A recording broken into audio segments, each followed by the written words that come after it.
The story of Palampur. Here I will study the class 9 economics chapter 1 class 9 economics chapter 1 part 1, the story of village Palampur. The story of village Palampur गांव की कहानी यहाँ पर देखिए। तो सबसे पहले जो यहाँ पर आपको देखिए द पर्पस ओवरव्यू अवलोकन की बात करते हैं, शुरुआत करते हैं इसी चीज़ से यहाँ पे।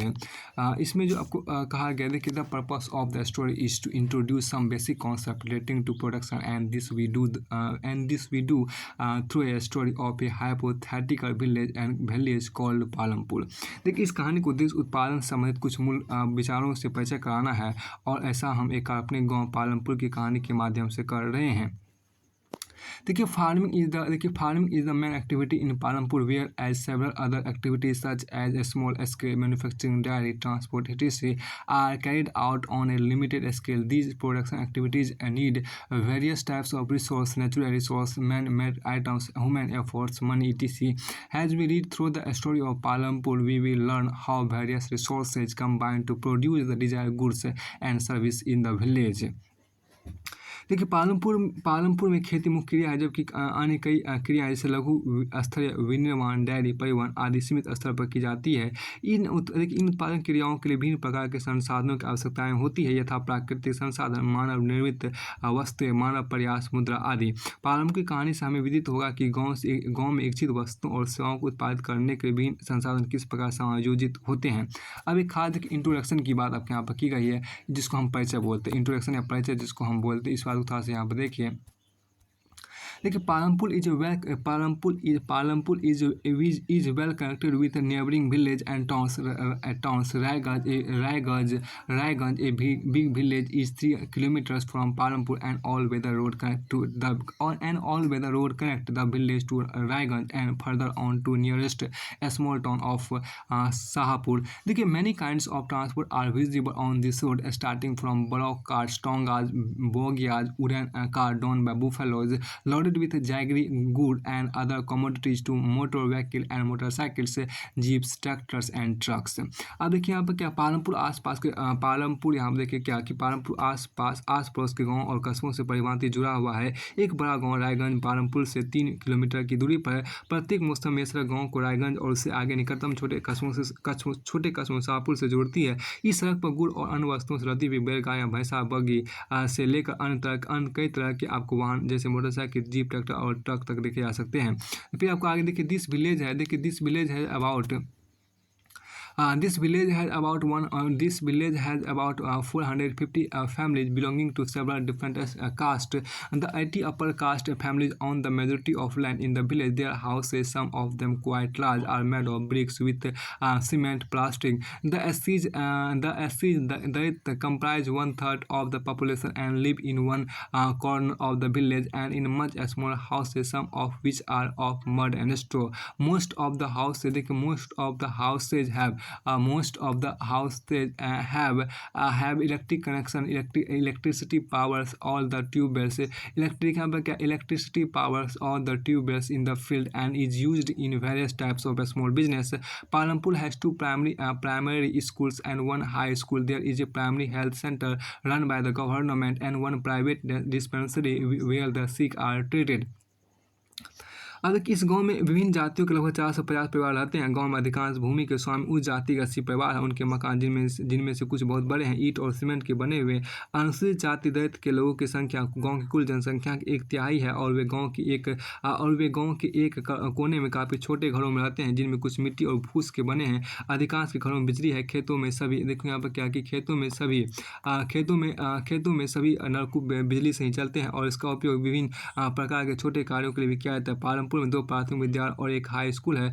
गांव में एक राजकीय प्राथमिक स्वास्थ्य केंद्र और एक निजी औषधालय भी है, जहां रोगों को उपचार किया जाता है।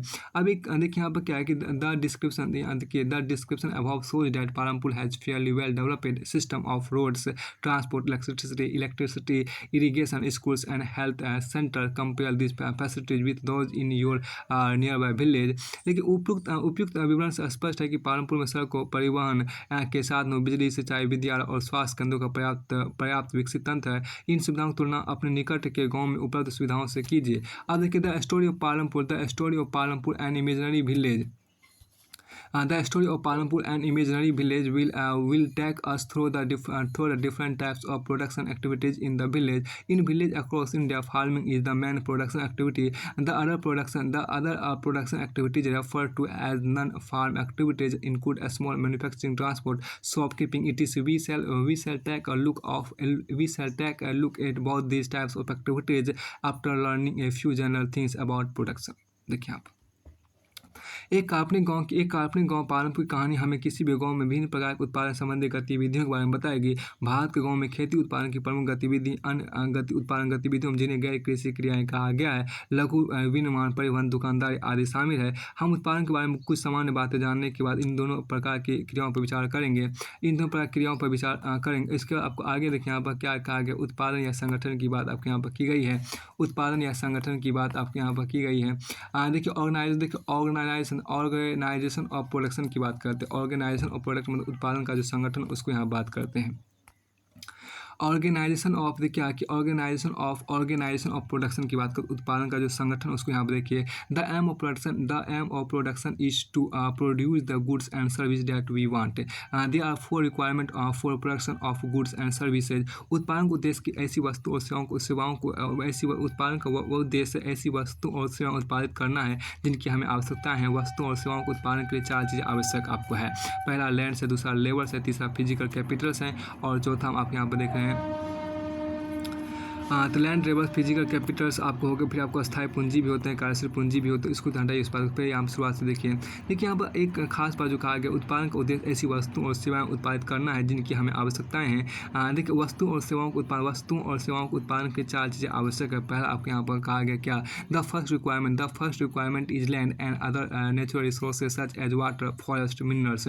देखिए the second requirement is labour, that is people who will do the work. Some production activities require highly educated workers to perform the necessary tasks. Other activities require workers who can do manual work. Each worker is providing the labor necessary for production. यहाँ देखिए कहा, पहली आवश्यकता है भूमि तथा अन्य प्राकृतिक संसाधन जैसे जल, वन, खनिज। दूसरी आवश्यकता है श्रम, अर्थात जो लोग काम करेंगे। कुछ उत्पादन क्रियाओं में जरूरी कार्यों को करने के बहुत ज़्यादा पढ़े लिखे कर्मियों की जरूरत होती है। दूसरी क्रियाओं के लिए सारे कार्य करने वाले श्रमिकों की जरूरत होती है। प्रत्येक श्रमिक उत्पादन के लिए आवश्यक श्रम प्रदान करता है। The third requirement is physical capital that is the variety of inputs required at every stage during production. What are the items that come under physical capital? First, देखिए tools, machine, buildings, tools and machines range from very simple tools such as farmers plow to sophisticated machines such as generators, turbines, computers, etc. Tools, machine, building can be used in production over many years and are called fixed capitals. अब देखिए यहाँ पर क्या इसमें जो कहा गया, तीसरी आवश्यकता भौतिक पूंजी की है। देखिए तीसरी आवश्यकता आपको भौतिक पूंजी की है। अब देखिए पहली आवश्यकता भूमि तथा अन्य प्राकृतिक संसाधन जैसे जल, वन, खनिज है। दूसरी आवश्यकता श्रम का था, जो लोग काम करेंगे। कुछ उत्पादन क्रियाओं में जरूरी कार्यों करने के बहुत ज़्यादा पढ़े लिखे कर्मियों की जरूरत होती है। दूसरी क्रियाओं के सारे कार्य करने वाले श्रमिक को जरूरत पड़ती है। प्रत्येक श्रमिक उत्पादन के आवश्यक श्रम प्रदान करता है। फिर देखिए तीसरी आवश्यकता भौतिक पूंजी है, अर्थात उत्पादन के प्रत्येक स्तर पर अपेक्षित कई तरह के आगत। क्या आप जानते हैं कि भौतिक पूंजी के अंतर्गत कौन सी मदद आती है? पहली मदद देखिए औजार, मशीन, भवन। औजारों तथा मशीनों में अत्यंत साधारण औजार जैसे किसान का हल से लेकर परिष्कृत मशीन जैसे जनरेटर, टरबाइन, कंप्यूटर आदि आते हैं। औजारों, मशीन और भवनों के उत्पादन में कई वर्षों तक प्रयोग। देखिए औजारों, मशीन और भवनों के उत्पादन में कई वर्षों तक प्रयोग होता है और इन्हें अस्थायी पूंजी कहा जाता है। और इन अस्थायी पूंजी देखिए आपको दूसरा यहाँ पर कहा गया, रॉ मटेरियल्स की बात करते, बी नंबर की बात यहाँ पर कहा गया। देखिए आप क्या, raw materials and money in hand. Production requires a variety of raw materials such as the yarn used by the weaver and the clay used by the potter. Also some money is always Also some money is always required during production to make payment and buy other necessary items. Raw materials and money, देखिए raw materials and money in hand are called working capital. Unlike tools, machines and buildings, these are used of in production. अब एक हम जो खास बात है कि B number की जो बात यहाँ पर की गई है, कच्चा माल और नकद मुद्रा। देखिए आपका कच्चा माल और नकद मुद्रा उत्पादन में कई प्रकार के कच्चे माल की आवश्यकताएं होती है, जिसे बुनकर द्वारा प्रयोग किया जाने वाला सूत और कुम्हार द्वारा प्रयोग में लाए जाने वाली मिट्टी। उत्पादन के दौरान उत्पादन के दौरान भुगतान करने उत्पादन द्वारा आपको भुगतान करने तथा जरूरी माल खरीदने के लिए कुछ पैसों की भी आवश्यकताएं होती है। कच्चा माल था नकद, कच्चा माल था नकद पैसों कार्यशील पूंजी, कच्चा माल था नकद पैसों को कार्यशील पूंजी का औजार और मशीन तथा भवनों से भिन्न ये चीज़ें उत्पादन क्रिया के दौरान समाप्त हो जाती है। अब यहाँ पे जो आपको कहा उसको थोड़ा सा देखिए, आपके आगे यहाँ पे आपको है देखिए देयर इज ए फोर्थ, देखिए हम क्या there is a fourth requirement to you will need to you will need knowledge and enterprise to be able to put together land labour and physical capital and produce an output either to use yourself और to sell in the market. This days देखिए this days is called human capital. देखिए we shall learn more about human capital in the next chapter. In this picture देखिए identify the land labour and fix capital use in production.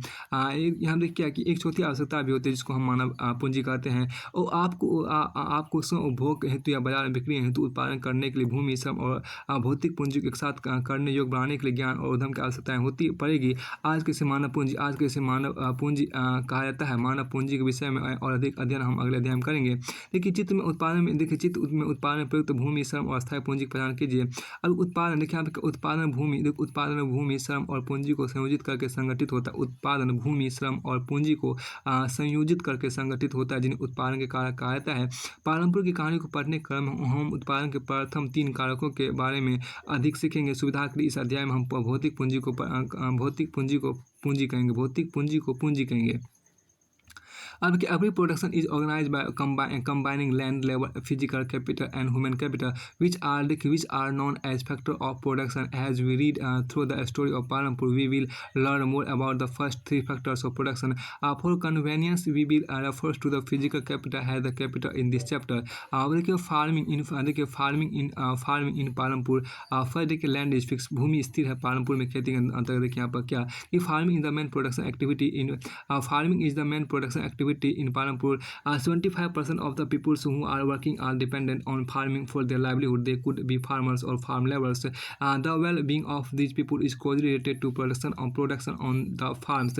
But remember that there is a basic constraint in raising a farm production. Land area under cultivation is practically fixed. Since 1960 in Palampur there has been no expansion. There has been देखिए यहाँ पर क्या है कि there has been no expansion in land area under cultivation by then. Some of the wasteland in the village had been converted to cultivated land. There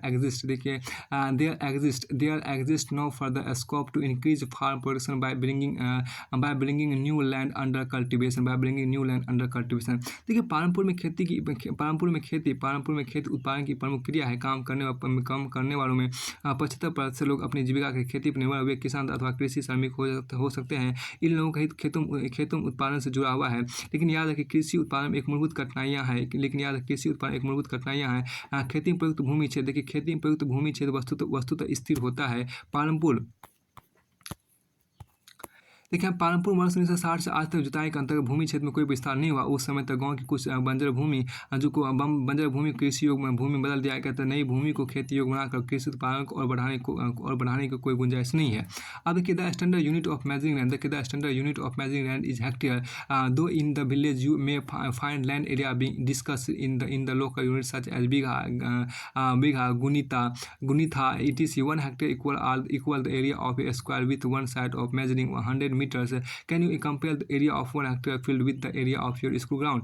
अब देखिए भूमि मापने की मानक इकाई हेक्टेयर है। यद्यपि गांव में भूमि का माप बीघा, गुंठा आदि जैसे क्षेत्र इकाइयों में भी किया जाता है। एक हेक्टेयर 100 मीटर की भुजा वाले वर्ग के क्षेत्रफल के बराबर। एक हेक्टेयर जो होता है, एक हेक्टेयर आपको 100 मीटर की भुजा वाले वर्ग के क्षेत्रफल के बराबर होता है। क्या आप एक हेक्टेयर के मैदान के क्षेत्र की तुलना अपने स्कूल के मैदान से कर सकते हैं।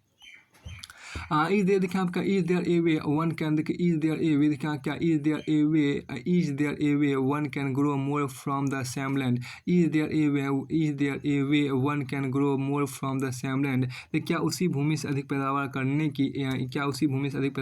की कोई तरीका है।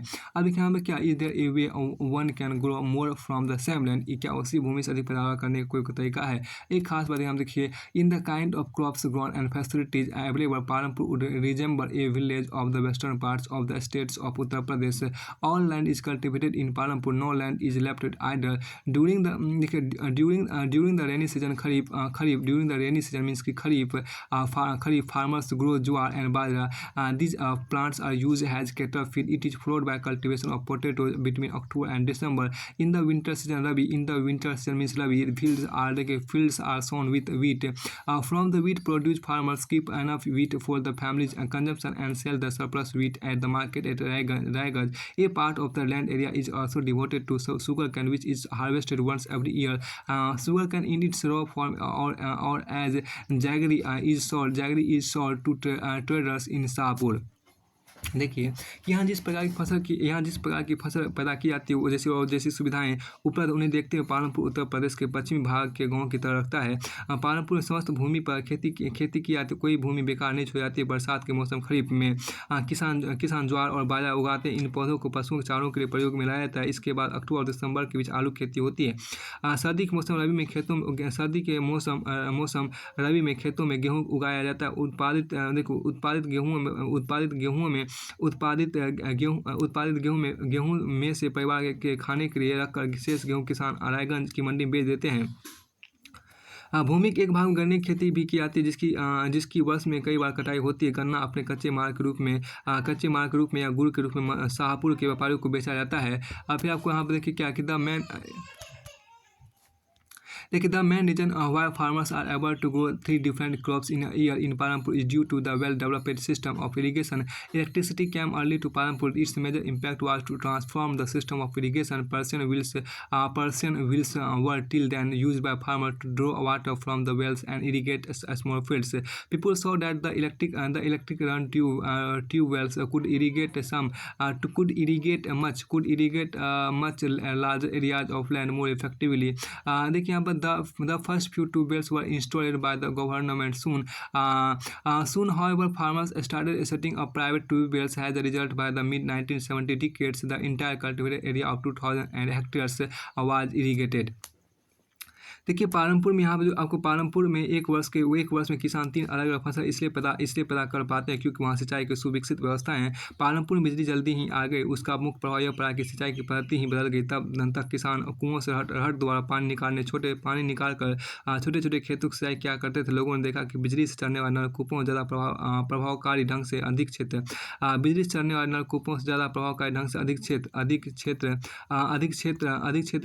की सिंचाई की जा सकती थी। प्रारंभ में कुछ नलकूप सरकार द्वारा लगाए गए थे, पर जल्दी ही किसानों ने अपने निजी नलकूप लगाने प्रारंभ कर दिए थे।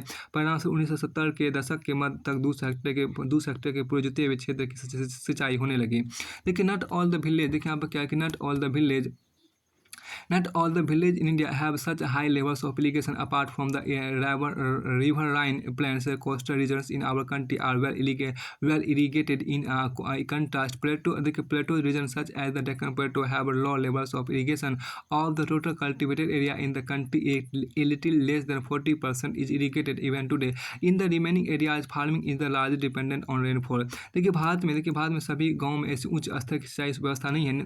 नदी मैदानों के अतिरिक्त हमारे देश में तटीय क्षेत्रों में अच्छी सिंचाई होती है। इसके विपरीत पठारी क्षेत्र जैसे दक्षिणी पठार में सिंचाई कम होती है। देश में आज भी कुल कृषि क्षेत्र के 40% से भी कम क्षेत्र में सिंचाई होती है। शेष क्षेत्रों में खेती मुख्यतः वर्षा पर निर्भर है।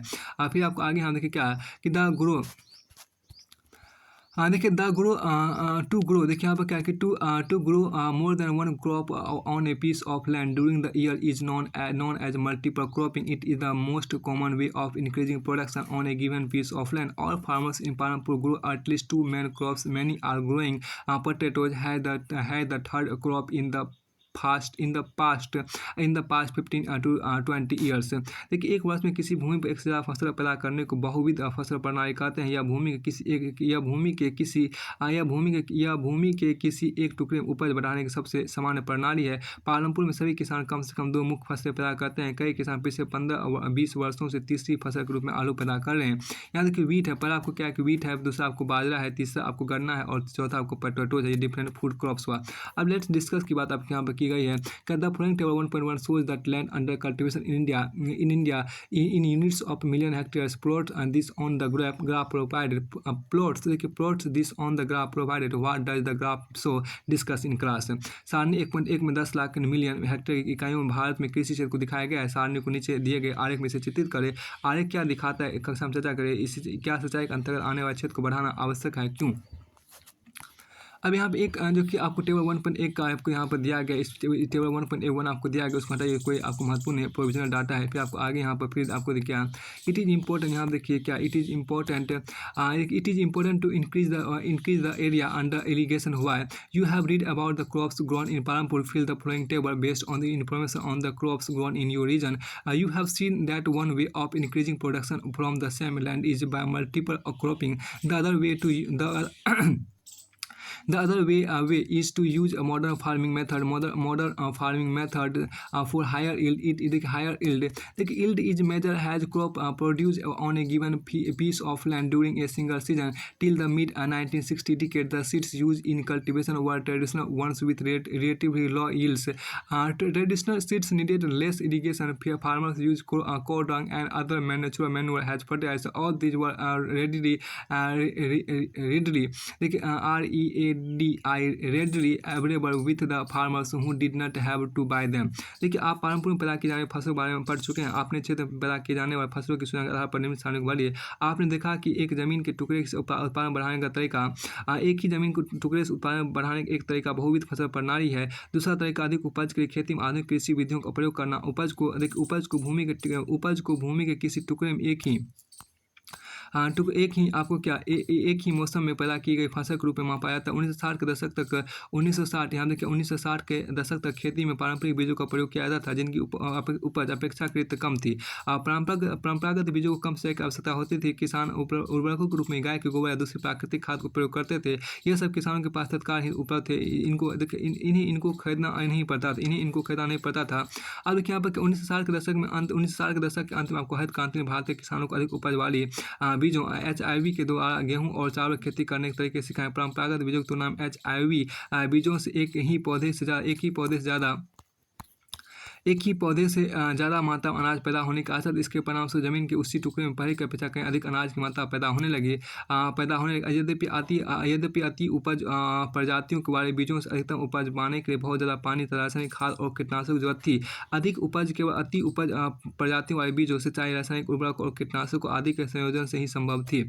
अब एक खास यहाँ देखिए क्या कि the green revolution in the late 1960 decades introduced the Indian farmer to cultivation of wheat and rice using high yielding varieties HIVs of seeds. Compared to the traditional seeds, the HIV seeds promise to produce much greater amounts of grain on a single plant. As a result, the same piece of land would now produce for larger quantities of food grains than was possible earlier.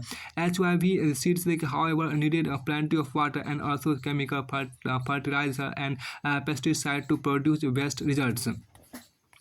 यानी कि figure आपको दिया गया, ये figure जो आप यहाँ देख रही है फिगर आपको यहाँ पर है क्या कि देखिए modern farming method HIV seeds chemical fertiliser ETC। देखिए आपको क्या कि आधुनिक कृषि के तरीके HIV बीज रासायनिक उर्वरक, इसमें सबसे पहले क्या चाहिए आधुनिक कृषि विधियाँ की क्या मॉडर्न फार्मिंग मेथड आधुनिक कृषि विधियाँ। इसके अंतर्गत आपको क्या कि पंप सेट आपको चाहिए, फिर आपको नहरें चाहिए, उसके बाद आपको देखिए ना पंप सेट नहरें हो गए, फार्म मशीनरी डीजल हो गया, फार्म मशीनरी आपको डीजल हो गया, HIV सीड्स हो गया, अधिक उपज वाली बीजें हो गया, फिर फर्टिलाइजर्स हो गया मतलब कि आपके यहाँ पर उर्वरक हो गया, और आपको पेस्टिसाइड हो गया मतलब कि कीटनाशक हो गया, आपको फिर डैम्स हो गया, बांध हो गया, और आपको इलेक्ट्रिसिटी पावर हो गया।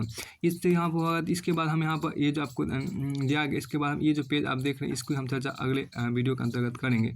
तो यहीं तक रखिए इसमें। Class, welcome to this video. In this video here I will discuss here I will just reading class 9 economics chapter 1 part 2. Class 9 economics chapter 1 part 2. Let us start this thing. देखिए higher yields were possible, यहाँ पे जो कहा देखिए higher yields were possible only from a combination of HYV seeds, irrigation chemical fertilisers pesticide etc. यहाँ पर आपको जो कहा गया भारी मात्रा में देखिए आपको अ, परंपरागत बीजों की तुलना में एचआईवी, देखिए परंपरागत बीजों की तुलना में एचआईवी बीजों से एक ही पौधे से ज़्यादा मात्रा में अनाज पैदा होने की आशा थी। इसके परिणामस्वरूप जमीन के उसी टुकड़े में पहले की अपेक्षा देखिए यहाँ पर क्या कि पहले की अपेक्षा ये कहीं दूसरी जगह पढ़ रहे हैं इसमें। देखिए यहाँ पर जब कहा गया कि पहले की अपेक्षा कहीं अधिक अनाज की मात्रा पैदा होने लगी,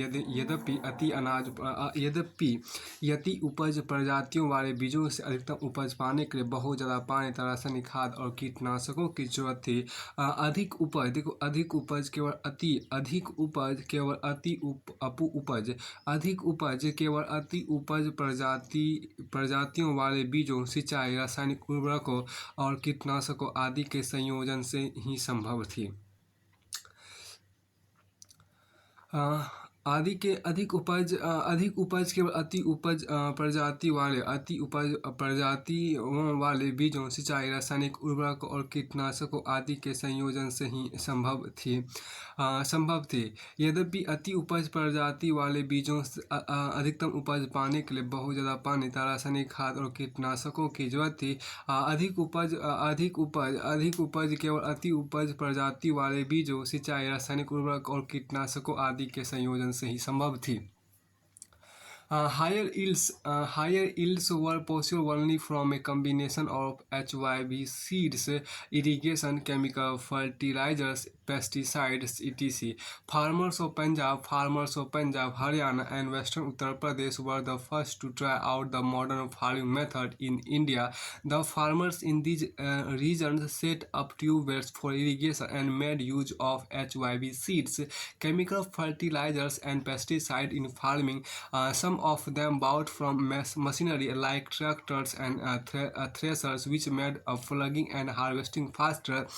They were rewarded with high yields of wheat. देखिए यहाँ पर आपको भारत में पंजाब, हरियाणा और पश्चिमी उत्तर प्रदेश के किसानों ने खेती के आधुनिक तरीकों का सबसे पहले प्रयोग किया। इन क्षेत्रों में किसानों ने खेती में सिंचाई के नलकूप और HYV बीज और रासायनिक उर्वरकों तथा कीटनाशकों का प्रयोग किया। उनमें से कुछ ने ट्रैक्टर और फसल गहाने के लिए मशीनें खरीदी, जिसने जुताई और कटाई के काम को तेज कर दिया। उन्हें इनसे गेहूं की ज़्यादा पैदावार प्राप्त हुई। In Palampur the yield of wheat grown from the traditional varieties was 1300 kg per hectare. With HYV seeds, the yields went up to 3200 kg per hectare. There was a large increase in the production of wheat. Farmers now had greater amounts of surplus wheat to sell in the markets. देखिए परंपरागत बीजों से गेहूं की उपज 1300 kilogram प्रति hectare थी। HYV बीजों से उपज 3200 किलोग्राम प्रति हेक्टेयर तक पहुंच गई। गेहूं के उत्पादन में बहुत अधिक वृद्धि हुई। किसानों के पास बाजार में बेचने को अब अधिशेष गेहूं की काफ़ी मात्रा उपलब्ध थी। अब देखिए यहाँ पर क्या है कि लेट्स डिस्कस की बात की गई है, मत आइए इसकी चर्चा यहाँ पर करते हैं। इसमें जो खास बात देखिए लेट्स डिस्कस आइए चर्चा करें। What is the difference between multiple cropping and modern farming method. यहाँ देखिए क्या है कि बहुविधि फसल प्रणाली और खेती की आधुनिक विधियों में क्या अंतर है। The following table shows the production of wheat and pulses in India after the green revolution in units of million turns. Plot this on a graph was the green revolution equally successful both the crops discuss। सारणी 1.2 में भारत में हरित क्रांति के बाद गेहूं और दालों के उत्पादन को करोड़ टन इकाई में दिखाया गया। इसे एक आरेख बनाकर दिखाए क्या हरित क्रांति दोनों ही फसलों के समान रूप से सफल सिद्ध हुई है, विचार विमर्श करें। फिर आपको कहता है what is the working capital required by the farmer using modern farming methods. आधुनिक कृषि विधियों को अपनाने वाले किसान के आवश्यक कार्यशील पूंजी क्या है। अब एक ख़ास बात जो यहाँ पे आपको कहा गया, देखिए यहाँ पे एक इमेज आपके यहाँ पर जो है उस ग्राफ जो है देखिए, pocket books of agriculture it's not resource, कहाँ से उसको हटाइए। अब देखिए modern farming methods require the farmer to start with more cash than before, why. इसमें जो कहा गया देखिए, पहले की तुलना में कृषि की आधुनिक विधियों के लिए किसानों को अधिक नकद की जरूरत पड़ती है, क्यों। अब देखिए सजेस्टेड एक्टिविटी के अंतर्गत जो आपको सुझाई गई क्रियाविधि या क्रिया के अंतर्गत देखिए यहाँ पर जो बातें कही गई है, ड्यूरिंग देखिए during your field visit talk to some farmers of your region, find out. देखिए क्या कि खेत पर जाने के पश्चात अपने क्षेत्र के कुछ किसानों से बात करिए, मालूम कीजिए। फर्स्ट देखिए what kind of farming method modern और ट्रेडिशनल और mix do the farmer use, right a note. Second, what are the source of irrigation. Third, how much of the cultivated land is irrigated, very it is nearly half majority. और from where do farmers obtain the inputs that they require. तो यहाँ पे देखिए क्या कि आधुनिक या परंपरागत या मिश्रित खेती की इन विधियों में से किसका प्रयोग करते हैं, एक टिप्पणी लिखिए। दूसरा देखिए सिंचाई के क्या स्रोत है। तीसरा देखिए कृषि भूमि में कितने भाग में सिंचाई होती है। कृषि भूमि में कितने भाग में सिंचाई होती है, बहुत कम, लगभग आदि, अधिकांश या समस्त। चौथा देखिए किसान अपने लिए आवश्यक आगत कहाँ से प्राप्त करते हैं। अब एक खास बात देखिए सेकेंड थर्ड में देखिए, विल द लैंड सस्टेन, क्या भूमि यह धारण कर पाएगी। विल द लैंड सस्टेन मतलब क्या यह भूमि धारण कर पाएगी, क्या यह भूमि धारण कर। लैंड बीइंग देखिए, land being a natural resource it is necessary to be careful in its use. Scientific reports indicate that the modern farming methods have over use the natural resource base. यहाँ देखिए क्या क्या भूमि धारण कर पाएगी। The in many areas green revolution is associated with the loss of soil fertility due to increase use of chemical fertilisers, also continuous use of groundwater for tube irrigation has led to the depletion of the water table. Environmental resources like soil fertility and groundwater are built up over years. Once destroyed, it is very difficult to restore them. We must take care of the environment to ensure future development of agriculture. Agriculture, भूमि एक प्राकृतिक संसाधन है। अतः इसका सावधानीपूर्वक प्रयोग करने की जरूरत है। वैज्ञानिक रिपोर्टों से संकेत मिलता है कि खेती की आधुनिक कृषि विधियों ने प्राकृतिक संसाधन आधार का अति उपयोग किया है। अनेक क्षेत्रों में हरित क्रांति कारण उर्वरकों के अधिक प्रयोग से मिट्टी की उर्वरता कम हो गई है। इसके अतिरिक्त नलकूपों से सिंचाई कारण भूमि जल के सतत प्रयोग से भूमि जल स्तर कम हो गया है। मिट्टी की उर्वरता और भूमि जल जैसे पर्यावरणीय संसाधन कई वर्षों में बनते हैं। एक बार नष्ट होने के बाद इन्हें पुनर्जीवित करना बहुत कठिन है। कृषि का भावी विकास सुनिश्चित करने के लिए हमें पर्यावरण की देखभाल करनी चाहिए। फिर आपको नेक्स्ट यहाँ पर सजेस्टेड एक्टिविटी में कहा गया है, देखिए यहाँ पर जो खास बात आपको है क्या है कि after reading the following reports from newspaper magazines, write a letter to the agriculture minister to your own words, telling him how the use of chemical fertilisers can be harmful. यहाँ देखिए अखबार पत्रिकाओं में पाठ में दी गई रिपोर्ट पढ़ने के बाद कृषि मंत्री को बताते अपने शब्दों में एक पत्र लिखिए कि कैसे रासायनिक उर्वरकों का प्रयोग हानिकारक हो सकता है। फिर देखिए chemical fertilizers provide minerals which dissolve in water and are immediately available to plants, but these may not be retained in the soil. For long. They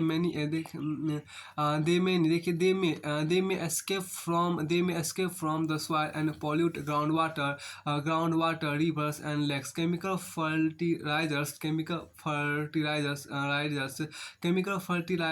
can also kill bacteria and other microorganisms in the soil.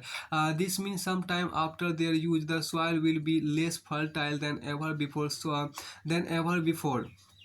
यहाँ देखिए एक जो खास चीज़ें आपको source में दी उसको देखिए कि रासायनिक उर्वरक ऐसे खनिज देते हैं जो पानी में घुल जाते हैं और पौधे को तुरंत उपलब्ध हो जाते हैं, लेकिन मिट्टी इन्हें लंबे समय तक धारण नहीं कर सकती। ये देखिए, वे मिट्टी से निकलकर भूमि जल, नदियों और तालाबों को प्रदूषित करते हैं। रासायनिक उर्वरक मिट्टी में उपस्थित जीवाणु और सूक्ष्म अवयवों को नष्ट कर सकते हैं।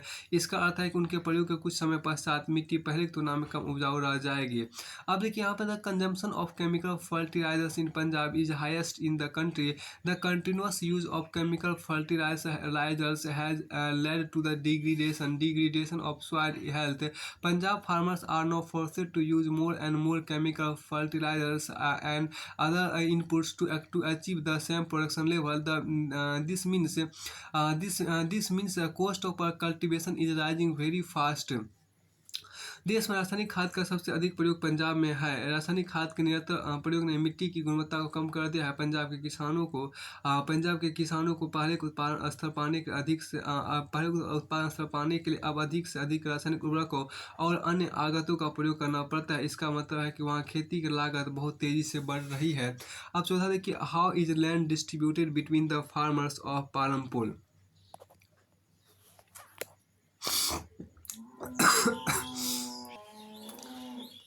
तो एक देखिए, हाउ इज लैंड, यहाँ देखिए क्या कि how is land distributed between the farmers of Palampur. How is land distributed between the farmers of Palampur. देखिए पालमपुर के किसानों में भूमि किस प्रकार वितरित, पालमपुर के किसानों में भूमि किस प्रकार वितरित है। आपने देखिए यह जान लिया होगा खेती के लिए भूमि कितनी महत्वपूर्ण है।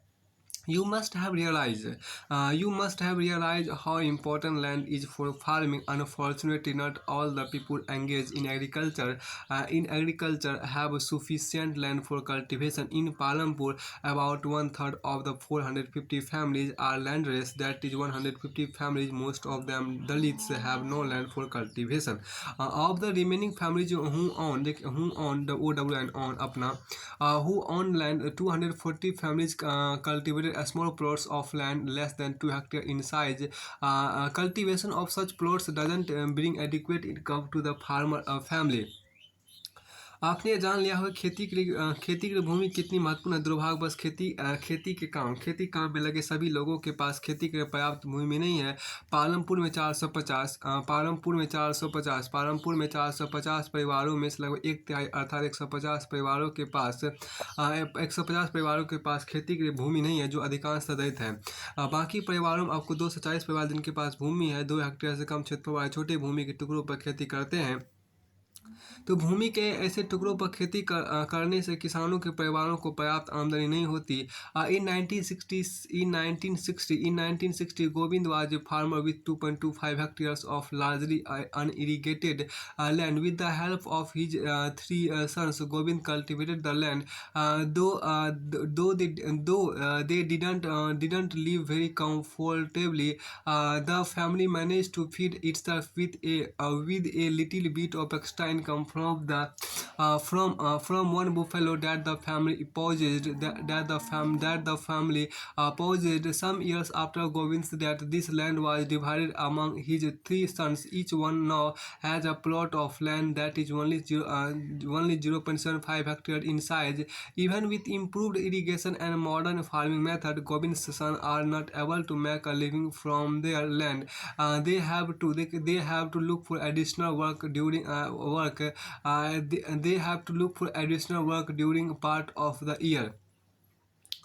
अब यहाँ पे जो कहा गया है कि 1960 में, देखिए 1960 में कृषक गोविंद के पास 2.25 हेक्टेयर अधिकतर असिंचित भूमि थी। गोविंद अपने 3 पुत्रों की मदद से इस भूमि पर खेती करता था। यद्यपि वे बहुत आराम से नहीं रह रहे थे, लेकिन परिवार अपनी एक भैंस से होने वाली कुछ अतिरिक्त आय के द्वारा अपना गुजारा कर रहा था। गोविंद की मृत्यु के कुछ वर्ष पश्चात यह भूमि उसके 3 पुत्रों के बीच बंट गई। प्रत्येक के पास अब केवल 0.75 हेक्टेयर भूमि का टुकड़ा था। परंतु अब बेहतर सिंचाई व्यवस्था और खेती की आधुनिक विधियों के बावजूद गोविंद के बेटे अपनी जमीन से गुजारा नहीं कर पा रहे थे। वर्ष के कुछ भाग में उन्हें कुछ अतिरिक्त कार्य भी ढूंढना पड़ता था। अब देखिए यू कैन, यहाँ पे देखिए सवाल इस बात का है क्या, you can see the large number of small plots scattered, you can see the large number of small plots scattered around the village in the picture. These are cultivated by the small farmers. On the other hand,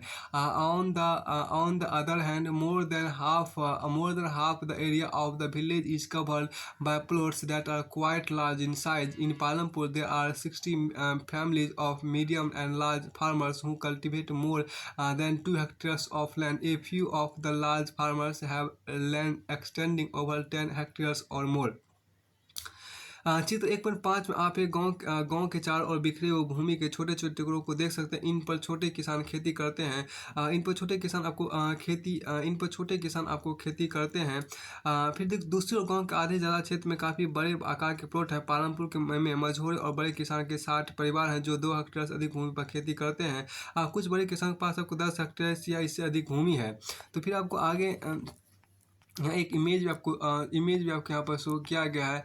अब एक figure 1.6 जो आप यहाँ पर देख रहे हैं, figure आपको 1.6 में है कि work on the field with crop ploughing by bullocks sowing spraying of insecticides, cultivation by traditional method, cultivation by modern method and cutting of crops. ये जो आप यहाँ पर देख रहे हैं क्या कि खेती कार्य में गेहूँ की फसल कटाई, बीज बोना, कीटनाशकों का छिड़काव तथा आधुनिक एवं परंपरागत विधियों से फसल की यहाँ पर आपको दो का दिखाया गया है जो आज जिस तरह से आधुनिक होता है और उसी तरह से फिर आपको आगे यहाँ पे आपको कहा गया। देखिए लेट्स डिस्कस की बात की गई, उसको आइए चर्चा करते हैं। यहाँ पे इसमें जो देखिए in the picture 1.5 can you set the land cultivated by the small farmers. देखिए यहाँ पर चित्र 1.5 में क्या तुम छोटे किसानों द्वारा खेती में प्रयुक्त भूमि को छायांकित कर सकते हो। अब देखिए व्हाई डू सो, देखिए यहाँ पर क्या why do so many families of farmers, why do so many families और फार्मर्स, देखिए why do so many families of farmers cultivated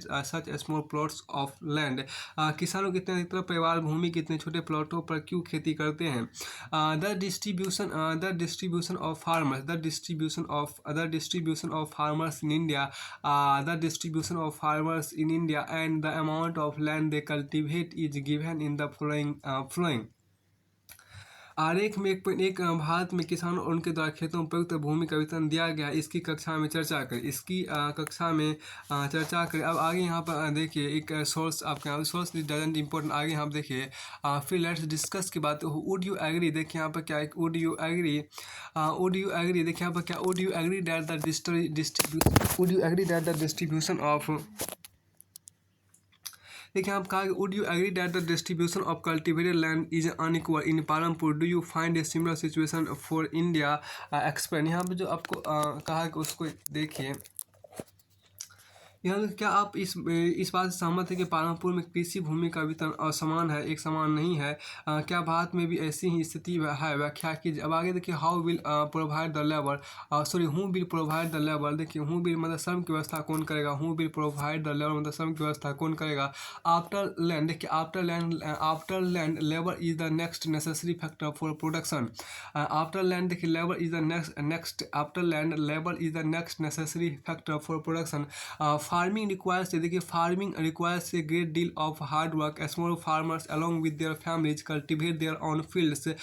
Thus they provide the labor required for farming themselves. Medium and large farmers hire farm laborers to work on their fields. श्रम की व्यवस्था कौन करेगा। देखिए भूमि के पश्चात श्रम उत्पादन का श्रम उत्पादन का दूसरा आवश्यक कारक है। भूमि के पश्चात श्रम उत्पादन का दूसरा आवश्यक कारक है। खेती में बहुत ज़्यादा परिश्रम की आवश्यकता होती है। छोटे किसान अपने परिवारों के साथ अपने खेतों में स्वयं काम करते हैं। इस तरह वे खेती के लिए आवश्यक श्रम की व्यवस्था स्वयं ही करते हैं। मजदूर और बड़े किसान अपने खेतों में काम करने के दूसरे श्रमिकों को किराए पर लगाते हैं।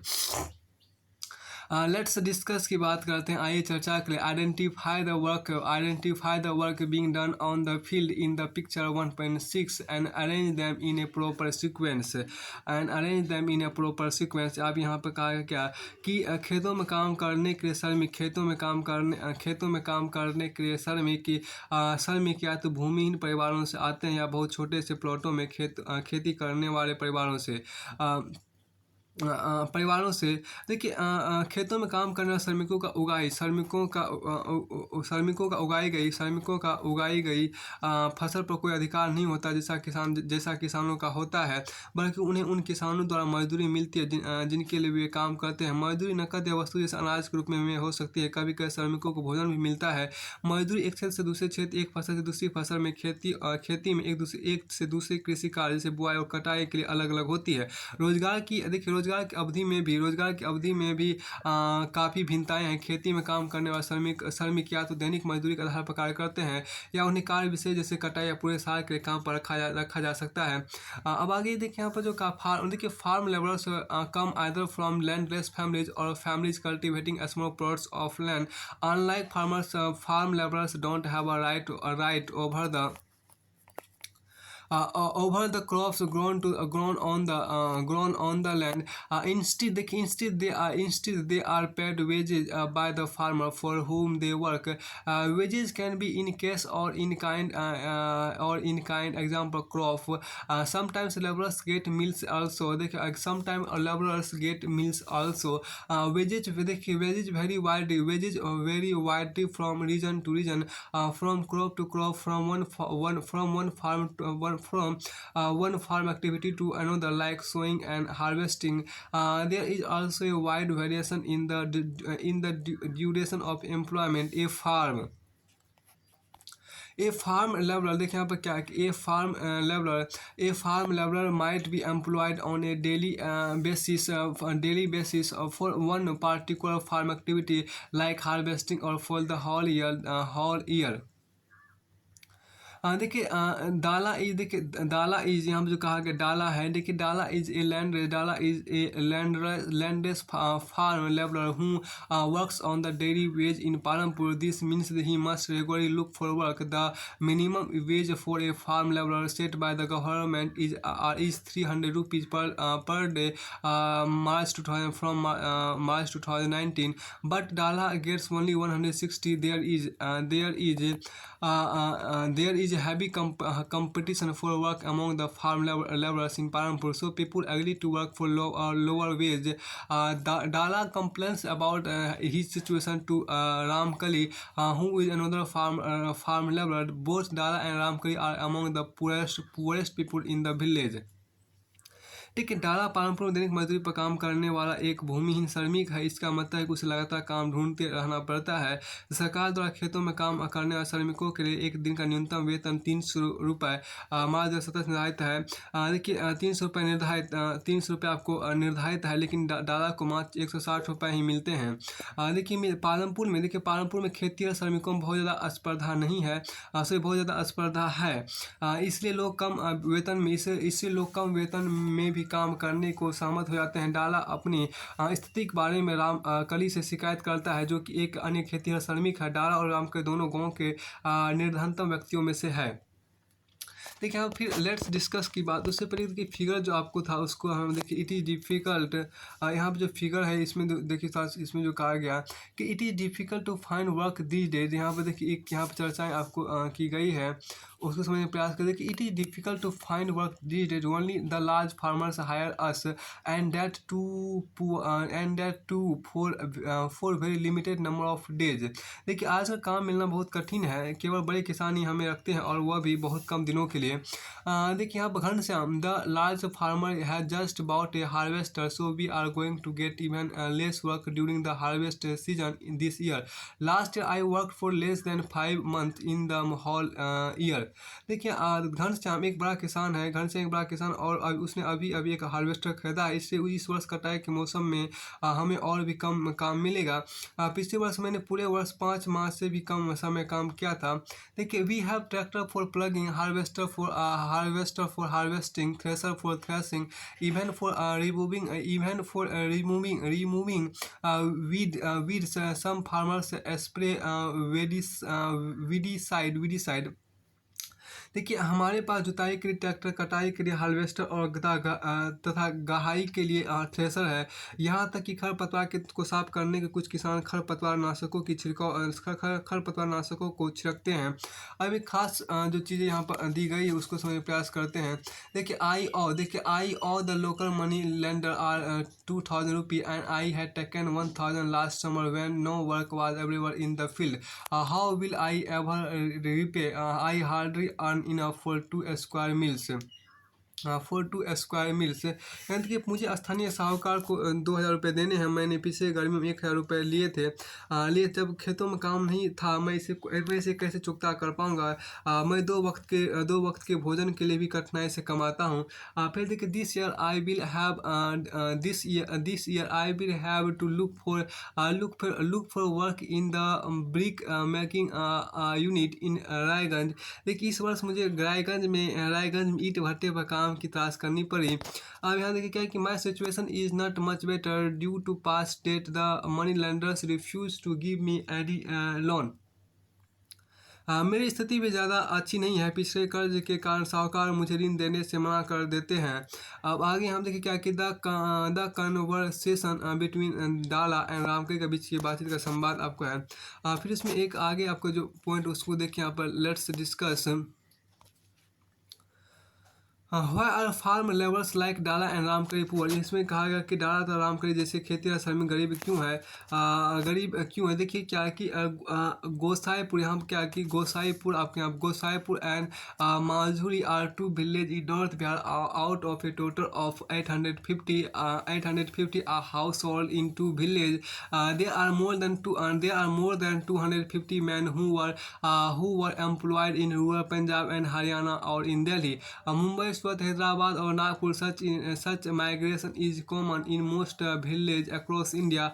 Why do people migrate? Can you describe based on your imagination the work that the migrants of Gosaipur and Majuli might do at the place of destination? Gosaipur और माझी उत्तर बिहार के 2 गांव हैं। दोनों गांवों के कुल 850 परिवारों में से 250 अधिक पुरुष ऐसे हैं जो पंजाब और हरियाणा के ग्रामीण इलाकों या दिल्ली, मुंबई, सूरत, हैदराबाद या नागपुर में काम करते हैं। इस प्रकार का प्रवास अधिक संख्या भारतीय गाँव में होता है। लोग प्रवास क्यों करते हैं? क्या आप इस बात की व्याख्या अपनी कल्पना के आधार पर कर सकते हैं कि गोसाईपुर और माजुली के प्रवासी अपने गंतव्यों पर किस तरह काम करते होंगे। देखिए the capital needs in farming मतलब क्या खेती के लिए आवश्यक पूंजी, खेती करने के लिए पूंजी की आवश्यकता होती है। तो यहाँ पर जो खास चीज़ आपको कही उसको समझने का प्रयास। You have already seen that the modern farming methods require a great deal of capital so that the farmer now needs more money than before. आइए पहले ही देख चुके हैं कि खेती के आधुनिक तरीकों के लिए बहुत अधिक पूंजी की आवश्यकता होती है। अतः जब किसानों को पहले की अपेक्षा ज़्यादा पैसे चाहिए, अधिसंख्य छोटे किसानों को पूंजी की व्यवस्था करने के लिए पैसा उधार लेना पड़ता है। वे बड़े किसानों से या गाँव के साहूकारों से या खेती के लिए विभिन्न आगतों की पूर्ति करने व्यापारियों से कर्ज लेते हैं। ऐसे कर्जों पर ब्याज की दर बहुत ऊँची होती है। कर्ज चुकाने को उन्हें बहुत कष्ट सहने पड़ते हैं। अब आगे यहाँ पे कहा गया क्या कि देखिए यहाँ पर क्या कि मोस्ट स्मॉल फार्मर, पहली बात देखिए you have already seen that the modern farming method require a great deal of capital so that the farmer now needs more money than before. Most small farmers have to borrow money to arrange for the capital. They borrow from large farmers or the village moneylenders or the All the village moneylenders or the traders who supply various inputs for cultivation, the rates of interest on such loans is very high. They are put to get distress, and they are put to get distress to repay the loan. देखिए Savita is a small farmer. She plans to cultivate wheat on her 1 hectare of land. Besides seeds, fertilizers and pesticides, she needs cash to buy. देखिए she need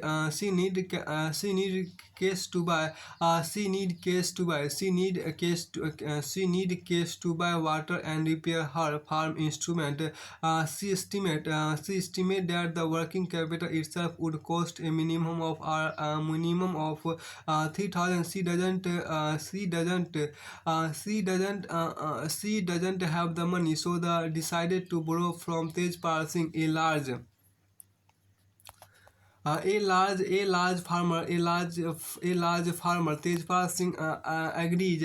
Tejpal Singh agrees to give Savita the loan at an interest rate of 24% for 4 months, which is a very high interest rate. Savita also has to promise to work on his field as a farm laborer during the harvest season at Rs 1,100 per day. As you can tell, this wage is quite low. Savita knows that she will have to work very hard to complete harvesting on her own field, and then work as a farm laborer for Tejpal Singh. The harvest time is very busy time. As a mother of 3 children, she has a lot of household responsibilities. Savita agrees to this tough condition, as she knows getting a loan is difficult for a small farmer. देखिए सविता एक लघु कृषक है। वो अपनी 1 hectare ज़मीन पर गेहूं पैदा करने की योजना बनाती है। बीज और कीटनाशकों के अतिरिक्त उसे पानी खरीदने और खेती के औजारों की मरम्मत करवाने के नकद पैसे की जरूरत है। उसका अनुमान है कि कार्यशील पूंजी के रूप में उसे 3,000 रुपये चाहिए। उसके पास पैसा नहीं है, उसके पास आपको पैसा नहीं, इसलिए वह एक बड़े किसान तेजपाल सिंह से कर्ज लेने का निर्णय लेती है।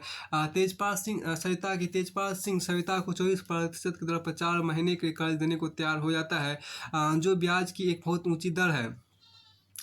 सविता को यह भी वचन देना पड़ता है कि वह कटाई के मौसम में उसके खेतों में एक श्रमिक के रूप में 100 रुपये प्रतिदिन काम करेगी।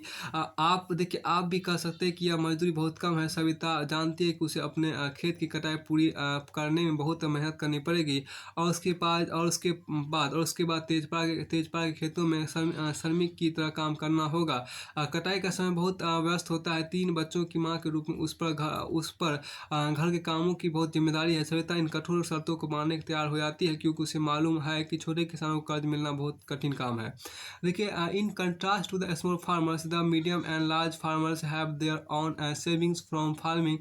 दे are thus able to arrange for the capital need. How do these farmers have their own savings? You shall find the answer in the next section.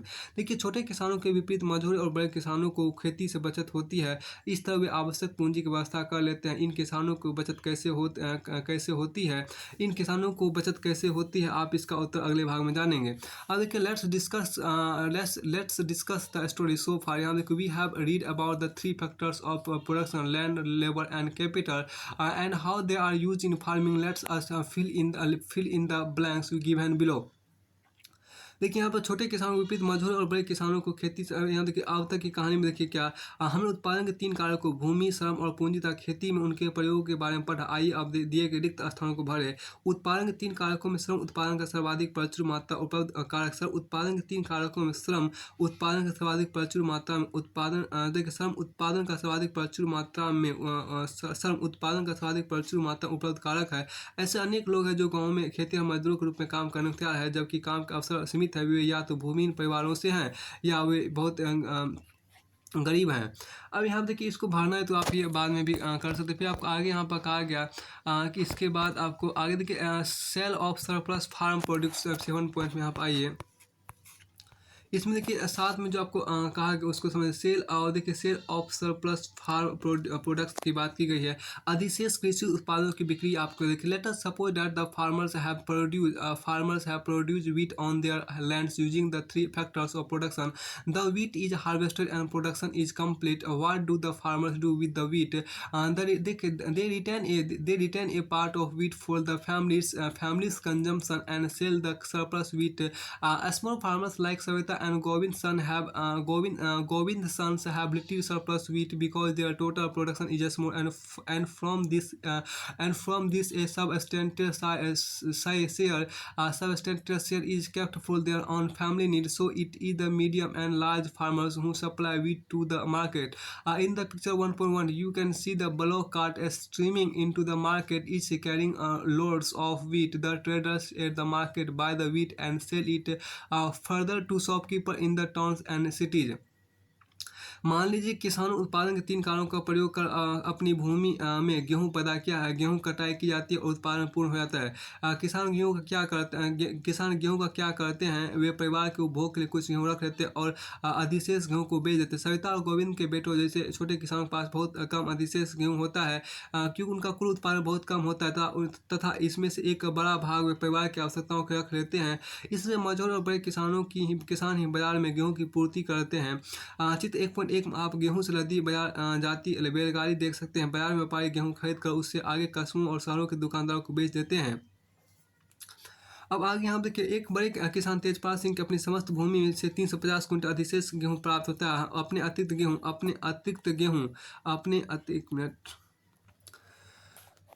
अतिरिक्त गेहूं को वह रायगंज के बाजार में बेच देते हैं और अच्छी कमाई करता है। अब देखिए तेजपाल सिंह इस कमाई का क्या करता है। पिछले वर्ष तेजपाल सिंह ने अधिकांश पैसा बैंक के अपने खाते में जमा कर दिया था। बाद में उसने इस पैसे का उपयोग सरिता जैसे किसानों को कर्ज देने में किया जिन्हें कर्ज की आवश्यकता थी। उसने बचत का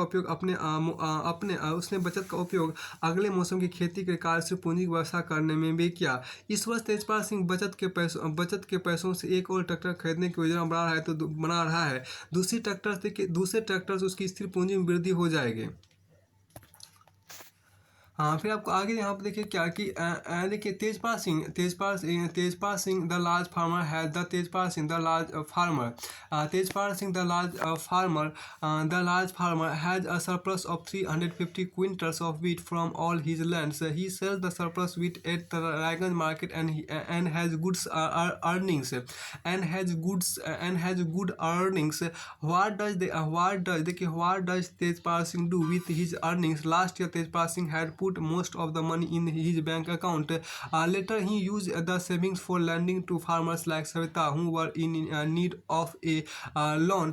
He also used the saving to arrange loan. He also used the saving to arrange for the working capital for farming in the next season.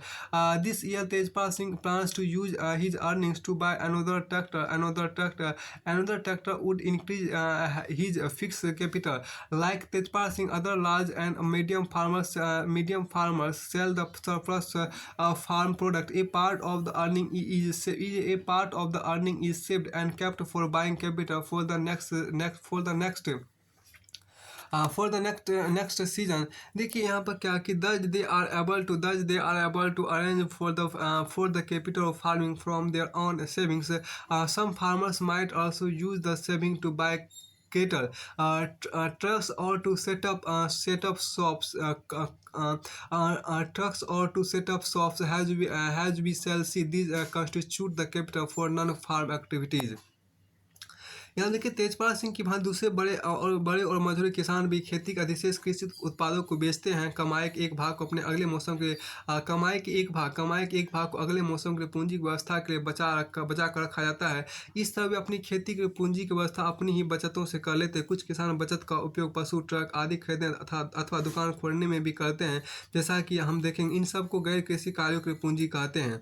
अब यहाँ पर जो कहा गया non farm activities in Palampur Palampur. देखिए non farm activities in Palampur की बात की गई है। Non farm activities in Palampur में गैर कृषि क्रियाएं। देखिए पालमपुर में गैर कृषि क्रियाएं जो उनको देखने प्रयास कीजिए।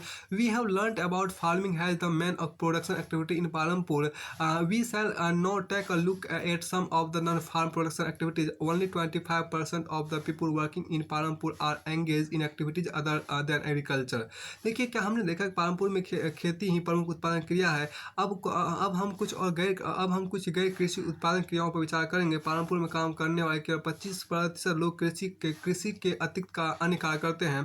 देखिए dairy the other common activity. Dairy अन्य परिचित क्रिया। देखिए यहाँ पर dairy is a common activity in many families of Palanpur. People feed their buffaloes on various kinds of grass and the jowar and bajra that grows during the rainy season.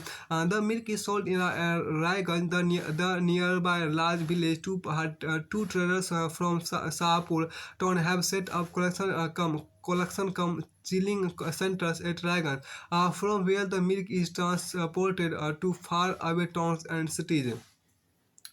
देखिए यहाँ पालमपुर के कई परिवारों में डेयरी एक परिचित क्रिया है। पालमपुर के कई परिवारों में डेयरी एक परिचित क्रिया है। लोग अपनी भैंस को कई तरह की घास और बरसात के मौसम में उगने वाले ज्वार और बाजरा चरी खिलाते हैं। दूध को निकट के बड़े गांव रायगंज में बेचा जाता है।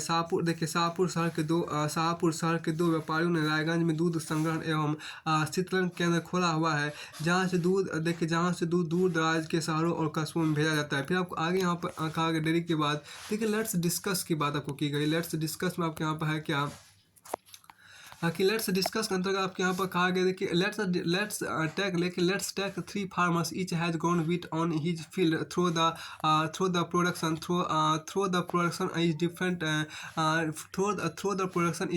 The consumption of wheat by each farmer family is the same the column 3 the whole of surplus wheat this year is use has capital for next year's production also suppose production is twice the capital used in production complete the tables. यहाँ इसको ये सब बाद में कर लीजिए। इसमें ये कहा गया क्या कि हम 3 किसान उदाहरण लेते हैं। प्रत्येक ने अपने खेतों में गेहूं बोया है, यद्यपि उनका उत्पादन भिन्न भिन्न है। देखिए कॉलम 2 को दूसरा किसान, प्रत्येक किसान के परिवार द्वारा यह इंपॉर्टेंट है। आगे चलिए, इसमें आगे कहा गया लेट्स डिस्कस की बात compare the production of wheat by the 3 farmers इसको हटाइए।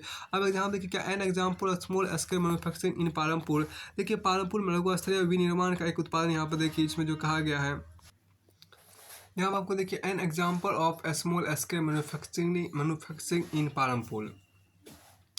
पालमपुर में लघु स्तरीय विनिर्माण का एक उदाहरण देखिए। At present less than 50 people are engage in manufacturing in Palampur unlike the manufacturing that takes place in big factories in the towns and cities. Manufacturing in Palampur involves very simple production methods and are done on a smaller scale. देखिए they are carried out mostly at home or in the fields with the help of family labor. Rarely are laborers hired. देखिए यहाँ पर क्या कि इस समय पालमपुर में 50 से कम लोग विनिर्माण कार्यों में लगे हैं। शहरों और कस्बों में बड़ी फैक्ट्रियों में होने वाले विनिर्माण के विपरीत पालमपुर में विनिर्माण में बहुत सरल उत्पादन विधियों का प्रयोग होता है और उसे छोटे पैमाने पर ही किया जाता है। देखिए अब विनिर्माण कार्य पारिवारिक श्रम की सहायता अधिकतर घरों या खेतों में किया जाता है। श्रमिकों को कभी कभार ही किराए पर लिया जाता है। देखिए अब क्या मिस्त्री लाल, यहाँ पर जो आपको एग्जांपल दे वो आपको मिस्त्री लाल। देखिए यहाँ पर क्या Mishri Lal has purchase a mechanical sugar cane crushing machine run on electricity and has set up it up on his field. Sugar cane crushing was earlier done with the help of bullocks but people prefer to do it by machines these days. Mistry-Lal also buys sugarcane from other farmers and processes it into jaggery. The jaggery is then sold to traders at Shahpur. In the process, Mistry-Lal makes a small profit. देखिए मिस्री-लाल की कहानी देखिए। मिस्री-लाल ने गन्ना पेरने वाली एक machine खरीदी है जो बिजली से चलती है, उससे अपने खेत में लगाया है। देखिए पहले गन्ना को पेरने का काम बैलों की मदद से किया जाता था, पर अब लोग इसे मशीनों से करना पसंद करते हैं। मिस्री-लाल दूसरे किसानों से भी गन्ना खरीद कर उससे गुड़ बनाते हैं। गुड़ को फिर शाहपुर के व्यापारियों को बेचा जाता है। इस प्रकार मिस्री-लाल थोड़ा लाभ कमा लेता है। अब आगे यहाँ देखिए लेट्स डिस्कस की बात की। देखिए what capital did Misrilal need to set यहाँ देखिए क्या है कि what capital did Misrilal need to set up his jaggery manufacturing unit, who provides the labour in this case, can you guess why Misrilal is unable to increase his profit? Could you think of any reason when he might face a loss? देखिए, why does Mr. Lal sell his jaggery to traders in Shahpur and not in his village? देखिए यहाँ पे जो आई चर्चा करी, इसमें जो आपको कहा गया कि मिश्री लाल को गुड़ बनाने की उत्पादन इकाई लगाने में कितनी पूंजी की जरूरत पड़ी, इस काल में श्रम कौन उपलब्ध कराता है? क्या आप अनुमान लगा सकते हैं कि मिश्री लाल क्यों लाभ नहीं बढ़ा पा रहा है? क्या आप ऐसे कारणों के बारे में सोच सकते हैं जिनसे उन्हें हानि भी हो सकती है? मिश्री लाल अपना गुड़ गाँव में ना बेचकर शाहपुर के व्यापारियों को क्यों बेचता है? फिर देखिए the shopkeeper of Palampur, Palampur के किसानों का, पालमपुर के दुकानदार की यहाँ पर बात की गई है, पालमपुर के दुकानदार की यहाँ पर बात की, उसको देखिए द शॉपकीपर ऑफ पालमपुर। आपको देखिए people involve in trade, people people involved in trade exchange of goods are not many in Parampur. The traders of Parampur are shopkeepers who buy various goods from wholesale markets in the cities and sell them in the village. You will see a small general stores in the village selling a wide range of items like rice, wheat, sugar, tea, oil, biscuits, soaps, toothpaste batteries, candles, notebooks, pencil, even some clothes. A few of the families whose houses are close to the bus stand have used a part of the space to open a small shops. They sell eatables. Palanpur दुकानदार की क्या कि पालनपुर ज़्यादा लोग व्यापार वस्तु विनिमय नहीं करते, व्यापार वस्तु विनिमय नहीं करते। पालनपुर के व्यापारी वे दुकानदार हैं जो शहरों के थोक बाजारों से कई प्रकार की वस्तुएं खरीदते हैं और उन्हें गांव में लाकर बेचते। आप देखेंगे गांव में छोटे जनरल स्टोर में चावल, गेहूँ, चाय, तेल, बिस्किट, साबुन, टूथपेस्ट, पेस्ट्री, मोमबत्ती, कॉपियाँ, पेन, पेंसिल, यहाँ तक कि कुछ कपड़े भी बिकते हैं। कुछ परिवारों ने जिनके घर बस स्टैंड के निकट है, अपने घर के एक भाग में छोटी दुकान खोल ली है, वे खाने की चीज़ें बेचते हैं। फिर आपको आगे यहाँ पर देखिए एक खास बात जो कहा गया है कि Karim has open a computer class centre in the village. In recent years a large number of students have been attending college in Shahpur town. Karim found that a number of students from the village are also attending computer classes in the town. There were 2 women in the village who had a degree in computer application. He decided to employ them. He bought computers and set up the classes in the front room of their house overlooking the market. High school students have started attending them in good numbers. जो यहाँ पर आपको कहा कि उसको देखिए क्या एक किशोर की कहानी आपके यहाँ पर है क्या कि करीम की कहानी। करीम ने गांव में एक कंप्यूटर केंद्र खोल लिया है। हाल के वर्षों में कई विद्यार्थी शाहपुर के कॉलेज जाने लगे हैं, शाहपुर शहर के कॉलेज जाने लगे हैं। करीम ने देखा कि गांव के कई छात्र शहर की कंप्यूटर कक्षा में जाते हैं। गाँव में 2 महिलाओं के पास कंप्यूटर अनुप्रयोग में डिग्री है। उनके अधिक उसने उन्हें काम पर लगाने का निश्चय किया। उसने कंप्यूटर खरीदे और अपने घर में बाजार के खुले बाहर के कमरे में कक्षाएं प्रारंभ की। हाई स्कूल के छात्रों ने पर्याप्त संख्या में इन कक्षाओं का आना प्रारंभ कर दिया। अब देखिए लेट्स डिस्कस की बात आपके यहाँ पर की गई है। आइए चर्चा करते हैं। करीम की पूंजी और श्रम किस रूप से मिश्री लाल। देखिए यहाँ पर क्या कि in what ways is Karim's capital and labour different from Mishri Lal से। Why didn't someone start a computer centre earlier, discuss the possible reasons. Karim की पूंजी और श्रम किस रूप से मिश्री लाल की पूंजी और श्रम से भिन्न है। इससे पहले किसी और ने कंप्यूटर केंद्र क्यों नहीं शुरू किया, संभावित कारणों की चर्चा करें। ट्रांसपोर्ट ए फास्ट, यहाँ देखिए ट्रांसपोर्ट परिवहन तेजी से विकसित होता है एक क्षेत्र की बात की। ट्रांसपोर्ट ए फास्ट डेवलपिंग सेक्टर्स, परिवहन तेजी से विकसित होता है एक क्षेत्र की। आप देखिए there are variety of vehicles on the road connecting Palampur to Raiganj. Rickshaw वाला, टोंगा वाला, jeep, tractor, truck drivers and people driving the traditional block carts and boge are people in the transport service. They ferry people and goods from one place to another and in return get paid for it. The number of people involved in transport has grown over the last several years. देखिए यहाँ पर क्या कि पालमपुर और रायगंज के बीच सड़क पर कई प्रकार के वाहन चलते हैं। रिक्शा वाले, तांगे वाले, जीप, ट्रैक्टर, ट्रक ड्राइवर तथा परंपरागत बैलगाड़ी और दूसरी गाड़ी चलाने वाले वे लोग जो परिवहन सेवा सेवाओं में शामिल है वे लोगों और वस्तुओं को एक जगह से दूसरी जगह पहुंचाते हैं और इसके बदले उन्हें पैसे मिलते हैं। गत कई वर्षों में परिवहन से जुड़े लोगों की संख्या बहुत बढ़ गई है। अब देखिए Kishore is a farm labour like other such labourers. Kishore found it difficult to meet his families need from the wage that he received. A few years back, Kishore took a loan from the bank. This was under a government program which was giving cheap loan to poor landless households. Kishore bought a buffalo. With this money he now sells the buffalo's milk. किशोर एक खेतीहर मजदूर है। अनऐसे ही श्रमिकों की भांति किशोर को अपनी मजदूरी से अपने घर परिवार की आवश्यकताएं पूरी करने में कठिनाइयां होती थी। कुछ वर्ष पहले किशोर ने बैंक से कर्ज लिया था। यह एक सरकारी कार्यक्रम के अंतर्गत था जिसमें भूमि निर्धन परिवारों को सस्ते कर्ज दिए जा रहे थे। किशोर ने इस पैसे से एक भैंस खरीदी। अब वह भैंस का दूध बेचता है। बेचता है। देखिए यहाँ पर जो कहा भैंस का दूध बेचता है। अब उसने अपनी भैंस गाड़ी भी बना ली है जिसमें वह कई प्रकार का सामान ले जाता है। सप्ताह में एक दिन वह गंगा किनारे से कुम्हार के लिए मिट्टी लेकर आता है या कभी कभी वह गुड़ अथवा अन्य वस्तुओं को लेकर शाहपुर जाता है।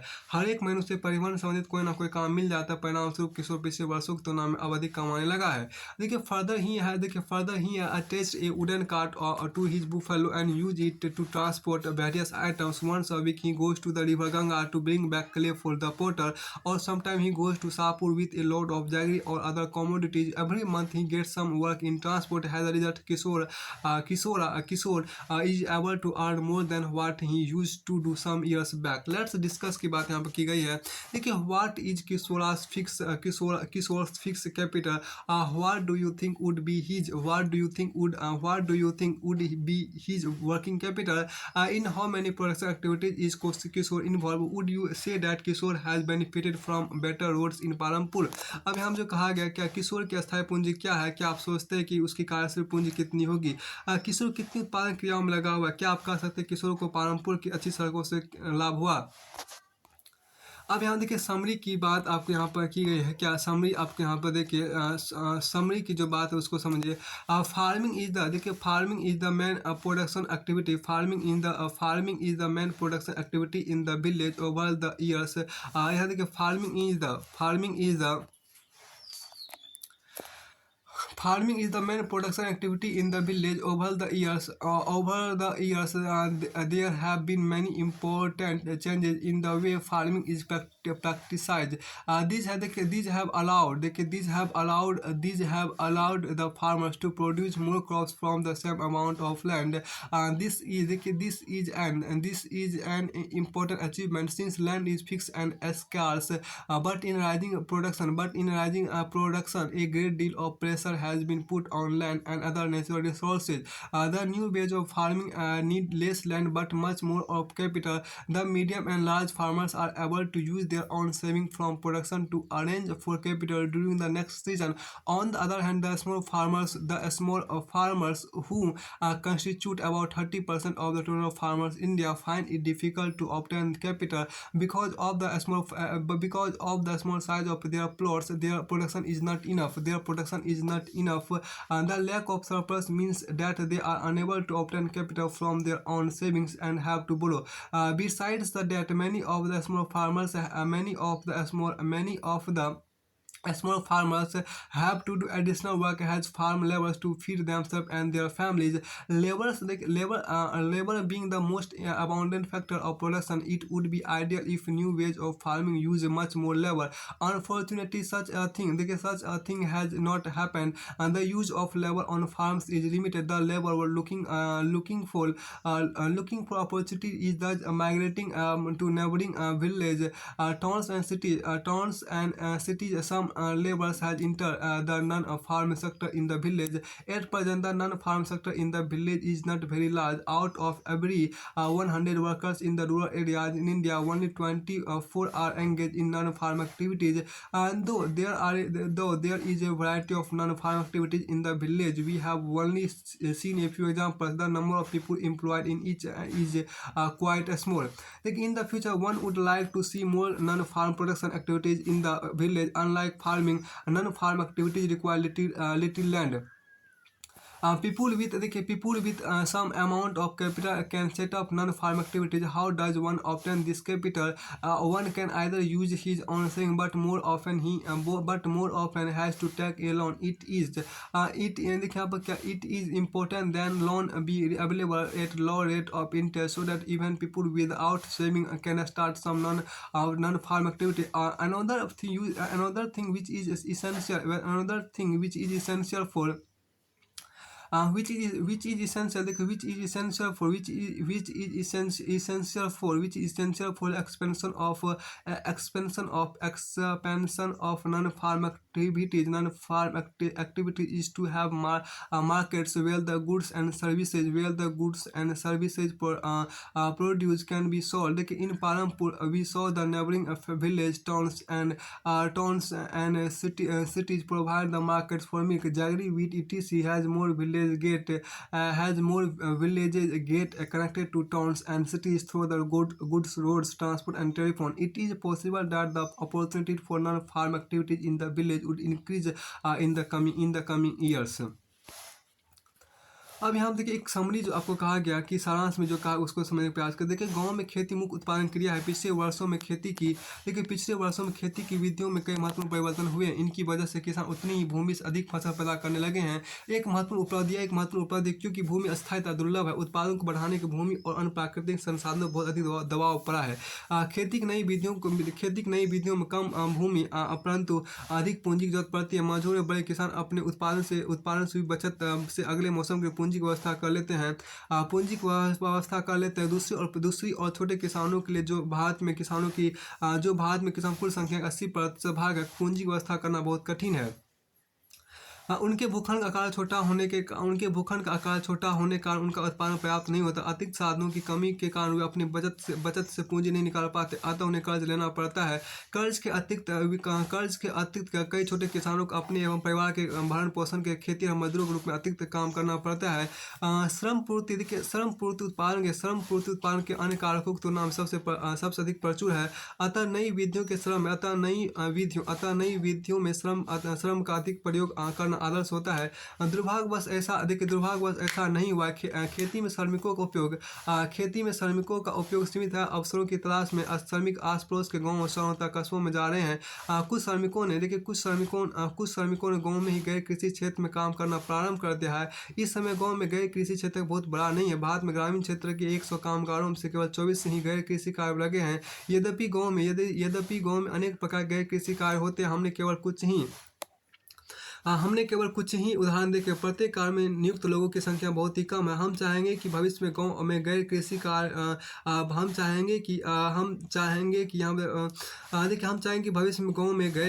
उत्पादन क्रियाओं में वृद्धि हो. खेती के विपरीत गैर कृषि कार्यों में कम भूमि की आवश्यकताएं होती है. लोग कम पूंजी से भी गैर कृषि कार्य प्रारंभ कर सकते हैं. इस पूंजी को प्राप्त कैसे किया जाता है? या तो अपनी ही बचत का प्रयोग किया जाता है या फिर कर्ज लिया जाता है. आवश्यकता है कि कर्ज ब्याज की कम दर पर उपलब्ध हो ताकि बिना बचत वाले लोग भी गैर कृषि कार्य शुरू कर सके. गैर कृषि कार्यों के प्रसार के लिए भी यह भी आवश्यक है कि ऐसे बाजार हो जहां वस्तुएं और सेवाएं बेची जा सके. पालमपुर में हमने देखा कि आस पड़ोस के गांवों, कस्बों और शहरों में दूध, गुड़, गेहूं आदि उपलब्ध है. जैसे ज्यादा गांव, कस्बों और शहरों से अच्छी सड़कें, परिवहन और टेलीफोन जुड़ेंगे. भविष्य में